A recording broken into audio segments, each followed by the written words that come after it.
Assalamualaikum warahmatullahi wabarakatuh. Halo insan edukasi, kembali lagi dengan saya Anissa Fatika pada podcast Kabar Pendidikan yang diselenggarakan oleh UPT TIKP Dinas Pendidikan Provinsi Jawa Timur. Pada episode kali ini kita akan membahas sukses juara 1 Lomba Modul Ajar SMA pada GCC 2023. Sudah bergabung narasumber via Zoom Ibu Dias Kurniawati SPDMA. Beliau adalah guru SMA Negeri 1 Jogorogo Kabupaten Ngawi, peraih juara 1 Lomba Modul Ajar SMA GCC 2023. Halo Ibu Dian, apa kabar Ibu? Ya, alhamdulillah baik, Mbak. Iya Ibu, terima kasih Ibu sudah bergabung di podcast Kabar Pendidikan kali ini. Pada episode kali ini kita Ya, akan berbincang terkait prestasi yang Ibu raih di GCC 2023 Ibu. iya. Em, Wah, tidak mendengar ini suara. langsung saja izin bertanya Ibu. Yang pertama prestasi lomba modul Ya. ajar SMA di GCC 2023 itu lombanya seperti apa nggih Bu? Jadi itu lombanya adalah semacam menyusun modul ajar, di mana susunan dari modul ajar itu diharapkan modul ajar itu sesuai dengan inovasi terbaru yang kemudian itu bisa diterapkan pada pada kegiatan pembelajaran di sekolah. Dan kemudian inti dari modul ajar itu yang jelas modul ajar itu sesuai dengan juknis, juknis, juknis yang kemudian diharapkan oleh para juri. Jadi titik terangnya adalah modul ajar itu memuat nilai-nilai inovasi, di mana inovasi itu nantinya bisa dikembangkan dan bisa diterapkan pada kegiatan pembelajaran dan mungkin bisa dicontoh untuk guru-guru lainnya, begitu Mbak.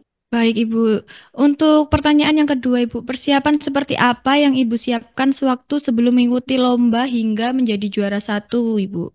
Yang saya persiapkan yang pertama adalah tentunya saya mencari ide gagasan ya, ide atau gagasan.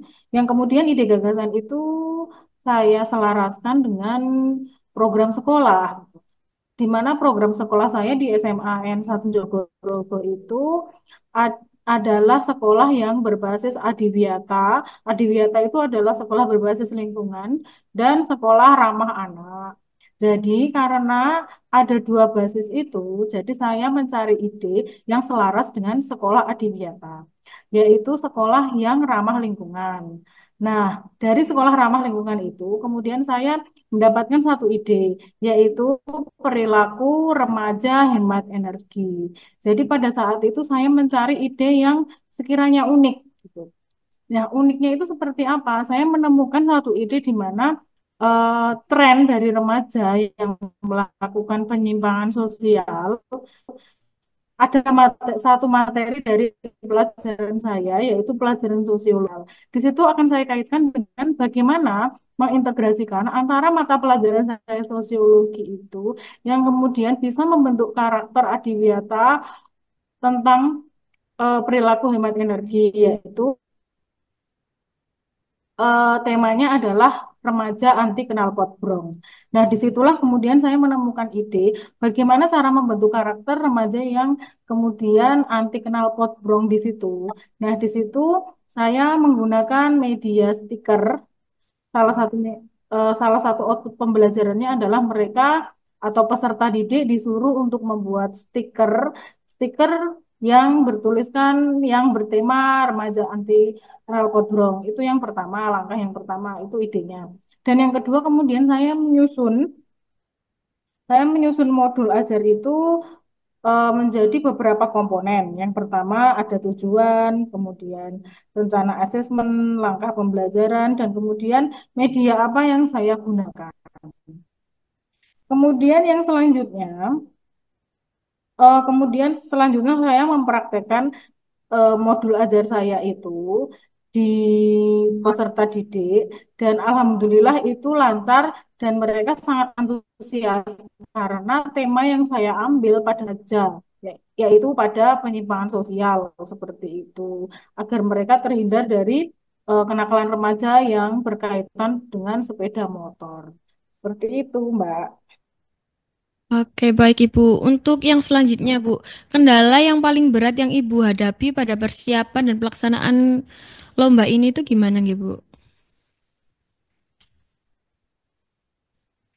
Mungkin menyiapkan job sheet dan juga media pembelajaran yang menarik mungkin. Itu yang kemudian Mas agak agak kesulitan mungkin karena sedikit kurangnya apa ya prasarana dalam hal IT ya karena di sini sekolah pinggiran. Jadi anak-anak itu mungkin agak terbatas dengan seperti wifi.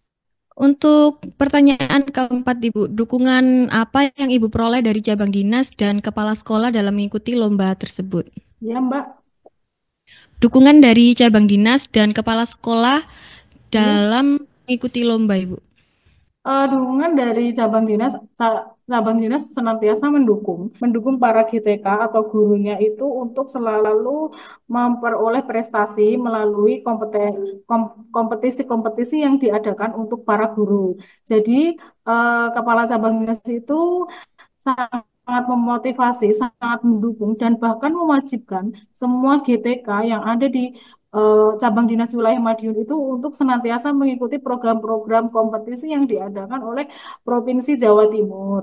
Sehingga para guru yang ada di wilayah cabang dinas Madiun itu bisa terupgrade dan mereka ketika ada yang memiliki potensi, mereka bisa terfasilitasi kemudian eh, semua orang juga tahu dan juga itu bagian dari brandingnya cabang dinas atau branding dari sekolah agar mereka bisa menunjukkan bahwa ini loh cabang dinas wilayah Madiun dan SMA Negeri 1 Jogorogo itu memiliki sumber daya manusia atau sumber daya guru yang berkualitas seperti itu dukungannya.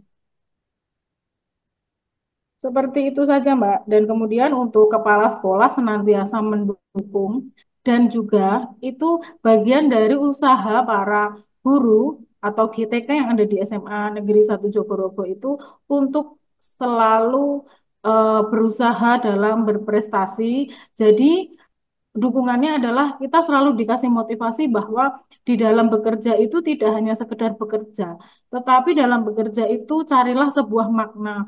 Ya, makna itu apa saja? Salah satunya adalah makna agar kita itu ketika bekerja itu berusaha dengan sungguh-sungguh dan kemudian mendapatkan sesuatu yang berharga, termasuk juga prestasi atau mendapatkan penghargaan dan juara. Seperti itu, Mbak. Oke, baik Ibu. Untuk pertanyaan terakhir nih, Bu. Mungkin Ibu bisa menyampaikan pesan untuk teman-teman yang ingin mengikuti lomba GCC pada tahun 2024 nanti, Ibu. Pesan saya untuk teman-teman, untuk para GTK di Provinsi Jawa Timur adalah mari senantiasa yang pertama adalah menjadi guru yang idealis, yang mampu melahirkan ide-ide brilian untuk diterapkan dan itu merupakan salah satu ladang ibadah para guru agar ketika dia bekerja, dia itu juga memiliki sesuatu yang bisa dikaryakan dan karyanya itu bisa dinikmati banyak orang sehingga dia sebagai guru tidak hanya sekedar guru tapi guru yang memiliki karya yang bisa dikenang oleh seluruh masyarakat. Dan yang kedua adalah bersemangatlah untuk terus berinovasi karena dengan berinovasi maka pikiran kita atau atau eh, akal kita itu akan selalu berkembang Bang, dan juga akan selalu eh, apa ya Mbak akan selalu bisa digunakan dan juga akan menjadi guru yang sampai eh, zaman yang berubah.